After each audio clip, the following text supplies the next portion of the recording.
So in this video, I want to talk a little bit about sometimes the cases, the accidents, the crashes involve something that's actually criminal. Maybe someone is driving so fast that it constitutes reckless driving, or maybe they're driving under the influence and it's a drunk driving, OWI, DWI, whatever the case may be. These are types of things that can greatly impact the case, both from the standpoint of liability and damages. Obviously, it can be that evidence can be very persuasive to a juror if the defendant was drunk at the time of a crash. Now, it can depend on what was the outcome of the criminal case. Now, just because someone was charged with a crime doesn't mean that that's admissible later on at trial. And even if they're convicted, it depends on how they're convicted. Was it a guilty plea? Was it a jury finding of guilt, or did they plead no contest or give an Alfred plea? No contest generally means in most states that yes, they're criminally charged, but it's not an acknowledgement of fault, and the person would still have to prove fault against them in the civil case. So that's what those terms mean. That's why people plead no contest in a criminal case to protect themselves in a likely and eventual civil case, such as a personal injury case.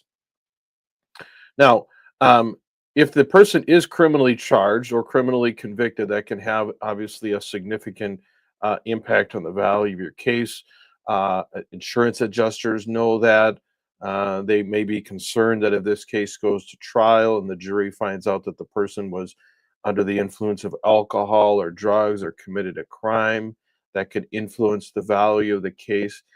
Sometimes criminal charges can give rise to punitive damages, such as, let's say, someone they cause a crash and they're under the influence of alcohol, and this is their fourth OWI or something like that. Under certain circumstances, that can actually give rise to punitive damages, which means that damages that are there to punish the person, not simply compensate the plaintiff. Most in most cases, without a punitive damages, the measure of damages is what is necessary to compensate the person, to make them whole, to make up for their losses, but not to punish or teach a lesson to the defendant. Punitive damages, on the other hand, are there for that purpose, to punish and discourage. Now, here's the sort of the flip side of punitive damages. A lot of times, punitive damages are not going to be covered by insurance.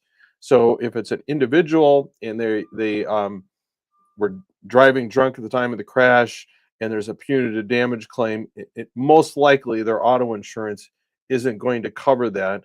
But if you have a business, a corporation that has a lot of wealth, even if they don't have insurance, they may be able to make the pay the punitive damages, which is why you tend to see punitive damage awards against big companies and corporations, or even insurance companies if they're sued for bad faith.